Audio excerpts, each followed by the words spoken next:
Okay? So now that everyone has had their fill of some delicious halal food,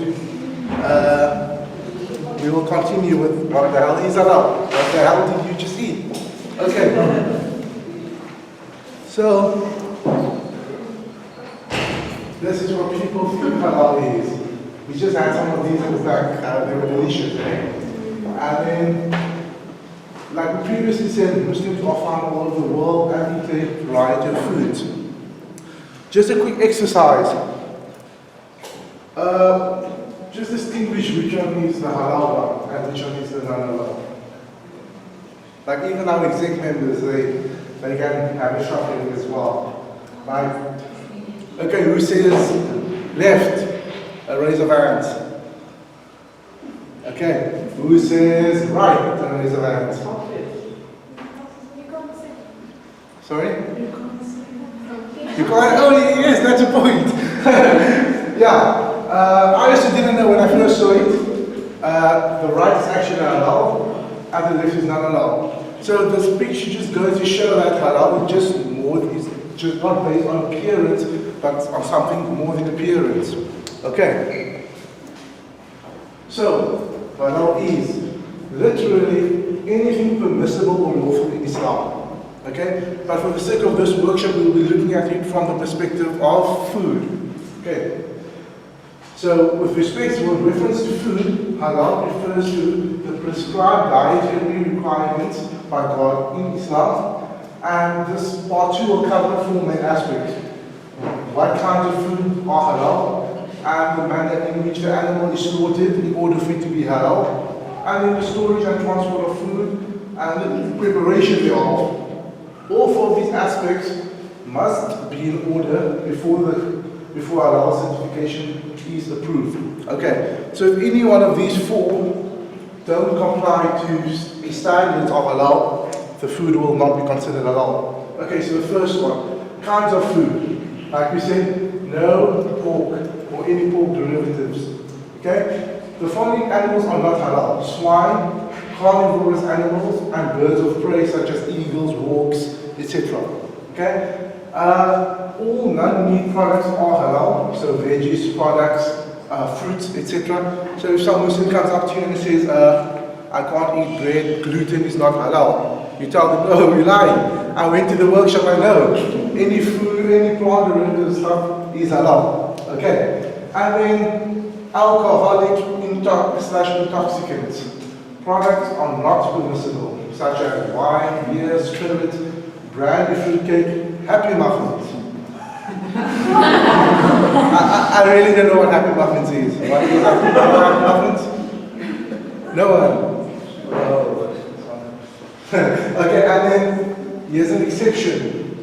Medicine containing alcohol. Okay, like cough syrup and stuff. A lot of medicine, they always contain alcohol. But now we just say alcohol is not permissible. So in that case, it is permissible. If it's medicine used to cure you, to improve your health, it will be halal. But if there are alternatives, then it is not halal. So if you have 2 cough syrups, for instance, the one is named Wus, the other one is named Cough. Okay, Cough has 50% alcohol, Wus has 25% alcohol. Okay, so then it would not be permissible for you to use, which one has 50%? Cough. It would not be permissible to use Cough because Wus is available and it has less alcohol. Okay, I used bad words there. Okay, so in that case, it is permissible, but given if there is a better option, go for it. And then the manner in which the animal is killed. Killed is such a bad word, slaughtered sounds better. But right. So, as you can see here, this is beef, which is a cow or a bull. And then this is just some biology. You've got the trachea, the esophagus, the jugular vein, the carotid arteries, the neck vertebrae, spinal cord, and we've got a sharp mouth. Take note of the word sharp. Okay? And this is the scientific method of slaughtering. So, in order for meat to be halal, the animal must not die of natural causes. So the animal has to be alive before you slaughter it. So natural causes meaning starvation, dehydration, or it fought with another animal, and the animal killed it, etc. So the animal has to be alive before you slaughter it in order for it to be considered halal. Okay? And then the intention must be for sustenance, not for sport. So this is in the case maybe you go hunting. Okay, South Africans love hunting. So you go hunting, you see a kudu, he's running there, you've got your gun. You have him in your sight and you shoot him. So the intention that you shoot him with should not be to put his head up on a mantelpiece or in your lounge to show people, hey, I shot a kudu. Okay? The intention should be for sustenance, for the intention of eating. Okay? Not for sport. So hunting for sport is not allowed in Islam, but hunting for food, that's fine. And just another remark regarding this, if you do hunt, you shouldn't kill to shoot. Okay? You should kill to quest. So you just shoot him in the leg so that he can't move, and then when you get him, you still slaughter him in the prescribed method. If you shoot to kill, and you get there, then it falls under this first category where he's already dead. So it won't be considered halal. Okay? And also with respect to that, when you quest, you're putting the animals under stress, we know. And then given that we should, when we slaughter, pain and the stress of animal must be minimum. So if you can cause as little pain to the animal as possible, please do. Like if you know that shooting the animal in the boat will be less painful than shooting him in the stomach, go aim for the boat. Okay? In that respect. With respect to slaughtering, like I said, take note of the word sharp. The knife has to be sharp. So that you kill, when you slaughter, you don't slaughter using that much pressure. The sharpness of the knife should be sharp enough so that minimal pressure can be used to slaughter. So if you're going to be applying too much pressure and the animal is suffering, that meat will not be considered halal. Okay, so this part is a bit quite technical, but just bear with me. Okay, and then one of the very important aspects is the utterance of the name of God. To end, you have to utter while you're slaughtering. You say, "I slaughtered this animal in the name of God." Why? To emphasize that it's being slaughtered for sustenance with God's consent. Okay? We can't slaughter because we want to. Because even the animal, as we are a creation of God, the animal is a creation of God. Okay? And we can't slaughter another human being just as much as we can slaughter an animal. So we need, basically taking, you need the permission of God. You're saying, I slaughtered this animal in the name of God for consumption. Okay. Then storage and transport of food. Okay. Halal food, when it's stored or transported, it should be outside the proximity of non-halal food or products. So if you're transporting it in this cold storage and the halal meat and the non-halal meat they mix, then the halal meat will be considered contaminated and it won't be considered halal. So it has to be separated completely. Okay? I mean, this is to ensure that no contamination, as I said, of halal food. Halal meat cannot be stored in a fridge with pork. So for instance, in Rez, you've got a mini bar fridge, and perhaps you're living with a non-Muslim as a roommate, and he likes his bacon, and he stores his bacon in the fridge. And in that case, you wouldn't be allowed to store your meat products in there. You'd be able to store milk and such because that's closed in the bottom, but your meat products it might get contaminated, okay? So they probably just try to make a different fridge. But there's going to be teaching as well. And then alcoholic beverages are not allowed on premises of halal food. Oh, yes, you've got a question, sorry. Can I just ask on the point of, at the beginning of the year when the first is arrived, we are provided with course pakkies from Metanoia's kitchen. Yeah. And if you transport those course pakkies in your car, is that fine even though... what are the course pakkies in? What are the pakkies? Is it like containers? It's styrofoam and then they're wrapped in plastic. Okay, no, that's fine. As long as you know which one is which. So you don't by accident give the Muslim kid another one. And also put a stick on it. So there we go, that's perfect. put a sticker on. And you know, when you wrap it, like you can just leave it in the styrofoam and put it there, but wrapping it in plastic just makes it more secure, less contamination. So it reduces that risk, so that's perfect that they're doing actually. Okay, and then alcohol beverages, I said, you know, won't be allowed on the premises of our food. So like these days, for instance, Ocean Basket, fish and stuff, they sell fish, they've got no pork and stuff, but they do sell wine. And then those restaurants, such as those where the kitchen is completely halal, the food is halal, they would be considered halal friendly. Okay, and then some scholars, they'd say it's fine, you can go there, you can have food there, sit down, as long as the wine isn't on your table. And then someone said no, it's not permissible, so you can perhaps buy from there, take it away, at the takeaway. Yeah, but that's with respect to that. Okay, and then the preparation of our food in the kitchen, basically. So the meat must be cooked properly. That means no blood. For instance, when you go to Spur, you say, can I have a lazy aged steak, 500 milligrams? It's like, okay, so how do you want it?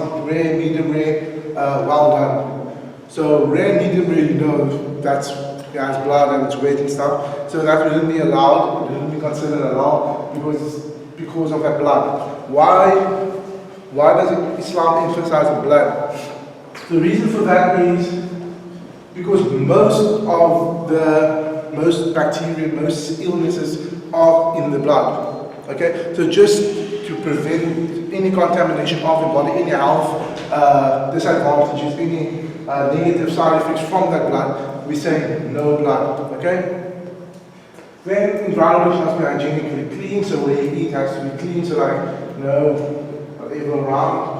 And the kitchen utensils and material must be free from non-halal foods. Okay, so now say fats and non-halal meat may not mix. Okay, this is respect to braai grills and pots and pans. So if we're having braai res, and we've been using this braai res, we've got the set of braai res, we've been using them for years, and we've been using them for non-halal meat. So obviously they are contaminated, and you wouldn't be able to braai them on the same the halal meat on that grid, and it considered halal, it would not be halal. So in that case, the halal meat, the braai grid should first be like burned, so that all the fat and grease is off, and then like cleaned with some newspaper or something. And then the halal meat should be braaied separately, okay, from the other meat. So when you braai separately. And then the utensils, so the tongs and whatever you use, to braai that meat should be separate as well. So that same, you can't use the same tongs for halal meat and for the boerewors. That's not allowed, for instance, okay? So like separation, even to that degree.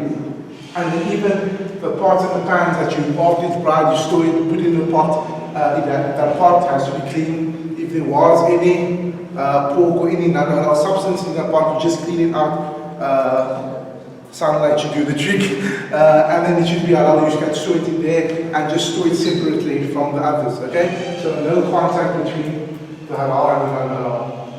Okay, and then only this is kind of the condition only being used to prepare halal meat. But like I said, if it was used for non-halal meat previously, you just clean it. So like the braai, you burn all the fat off and you just clean it with some paper, and then the pots and the pans you just clean with some. And then no alcohol in food. So no alcohol across the board. Okay, no alcohol drink, no alcohol in your Happy Muffins or anything like that. I still don't know what a Happy Muffin is. I think you guys know it, you just don't want to tell me. But alright, we'll continue. Okay, and then identifying halal meat. Okay, so we've got stamps and symbols of halal certification bodies in South Africa. We're very fortunate in that respect. And then it will be either on the products or the premises. So for instance, if you buy a packet of Lay's chips, if you look at the back, you'll see one of these badges on the back. I think maybe this one will be on the back, bag of Lay's. So you'll see halal, and that's the body, the halal body. So you've got the Muslim Judicial Council, MJC. Then we've also got SANA, which is South African National Halal Authority. We've got ICSA, Islamic Council of South Africa. And then we've got National Independent Halal Trust. So any of these four, we've got four, we sell four in South Africa. So for instance, if you buy, like I said, a packet of Lay's or Pringles or whatever, you'll see this at the back. Okay, and even sweets, chocolates, you'll see this. Okay, and then if you go to a restaurant like McDonald's, KFC, Burger King, Mariam's Kitchen, or I think Metanoia's Kitchen, they also got halal. This is the certificate that you'll see. Depending on which halal body certified them, this badge might be one of these three. Okay, so when you get into KFCs, normally at the counter on the wall, they'll show you this. Then that means it is halal. And then halal options on campus, which would be Mariam's Kitchen and the Metanoia residents. I think the Wimbledon hub is halal now as well, which is awesome. Yay. And then this is just some of the halal options that we have inside the mosque. We've got Fisherways, Kauai, McDonald's, Hungry Lion, halal, KFC. I think just KFC. and then we've got Zebras, even Burger King is halal. I think Bukhara, that very expensive restaurant. The kitchens are halal, but they do serve wine, so they fall under the category of halal friendly. So they wouldn't have one of these certificates solely based on the fact that they're serving alcohol, okay? But the food is halal, okay? So they'd be considered halal friendly, okay? And then halal tips from the Arka. Again, your responsibility lies not in ensuring Muslim students eat halal food and abstain from intoxicants. Okay, so if they decide to go out the night, whether it be raisins, whatever, that's their personal choice. We're not encouraging that. But if they do decide whatever they do there, that's their own thing. They'll be held accountable for that. Okay, they are their own people. They have their own intellect. Okay, so you don't have to chauffeur them to prisons. Okay, no. What do you want? Okay, you want brandy? No, I'll get you a Coke. Like that. It's their own decision. Okay, so you don't have to look after them in that respect. What you have to do rather is to ensure halal food and drink is always provided when Muslim students may attend. So at a res, if you have a function at a res, make sure that, like we had there at the back, we had some samosas, whatever. It doesn't have to be, like I said, we eat all kinds of food. It doesn't have to be samosas or pies. Or curry, it can be braai, like we described how we go about braai. So it would be nice if there was provisions made for that. And then in the respect of scarpels, alcohol here, there and everywhere. Okay, so if you could provide a non-alcoholic beverage, some non-alcoholic punch or anything like that, or just normal drinks, juice, water, which no one drinks anymore. That as well, and then invite them to eat with you and include them and just this, when they say invite them to eat with you, that doesn't mean eat your food as well, because you'd have maybe some nice pork ribs and you'd have some halal lamb ribs, for instance, okay? And then to make Muslims feel welcome, do not wait until they ask you to provide halal food, okay? So if you have an event, let them know and make provisions for them beforehand, so that they don't have to feel the need to come and ask you, I'm sorry, is it going to be halal food? They know you are looking after them, you are providing for them, and they love you for that, trust me. Okay? And then finally, alternatives, like I said, alternatives to wine tasting events or Bohemia, missing Springboks, stones, raisins, etc.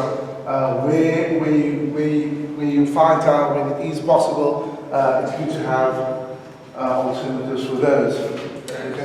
Okay, let's go for it. When sending out invitations, you could just say, please state the dietary requirements with this vegetarian. Yeah, and everything vegetarian will be allowed. Okay, unless there's wine in it, because wine is grape, which is vegetarian. So no, so not everything vegetarian. Okay. Any questions or comments? None? Okay, just some last bit of information is creating minorities, Muslim minorities, integrate students on all diversity on grounds of understanding. Islam as a religion outlines aspects of morality and sin. Islam as a societal agency to bring harmony within society, and Muslim students can interact with all cultures and beliefs as long as the interaction does not infringe on their Islamic rights. Okay, so it's not if you can be friends with a Christian, Buddhist, atheist, doesn't matter.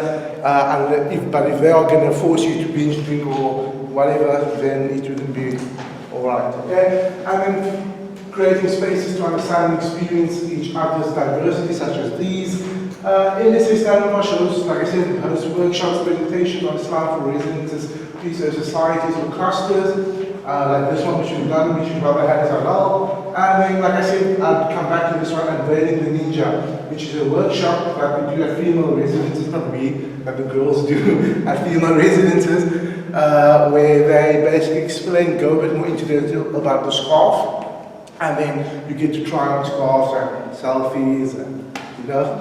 Yeah, that's actually quite cool. I think we had one at Lydia a few months ago, and it was quite a success, so we've got that available. And then we've also got weekly basic Islam lectures, open to everyone, doesn't matter if you're Muslim or not. That will just get a little bit more into detail with Islam. And then Islamic classes, which you call madrasa, just like kind of, it's an Arabic term for Islamic classes. And those we have on a Monday between 1:20 and 1:45. And then on a Saturday, we're having between, let's say, 10, 11, or 11 and 12, or 12 and 1, depending when the rugby's on. Okay, because I present those classes and I like rugby, so that is subject to change. Okay, and feel free to contact us to host a workshop at your res. We'll be more than happy to do it. And shukran, which means thank you in Arabic, smiley face. And then I've got here some contact details. This is my contact details, my cell phone number, my email address. And then this is Tashik Pandey, which is our chair. That's his email address. And then also MSA ICE Stellenbosch. This is our email address. We are changing our email address hopefully next year, since we only be changing our name this year. So hopefully next year it will be MSA at @AC.za. But for the time being, that's the email address. One last comment is that we will be making our slides available for you guys. We knew you'd be taking notes, which is good, because when you write and listen, you're taking twice. You're actually taking in the information twice, which is good. So we were waiting until the end just to let you guys know we will be giving you the slides, so then you can add this to workshop. And then just a quote for you guys: tolerance or intolerance is cowardice. Okay, that's our last slide. We went through 52 slides. Well done. Thank you for your time. I hope you guys enjoyed the food. I hope you guys enjoyed the workshop. Hopefully I'll see you guys again at your guys' base. And I was initially supposed to do this with another girl. She was supposed to do the first part one, I was doing part two, but then she had to pull out. As you can see, our color scheme for our slides were pink. So we are feminists. And yeah, so thank you guys. Enjoy the rest of the night. And hope to see you guys soon. Yo, Muslim. Mark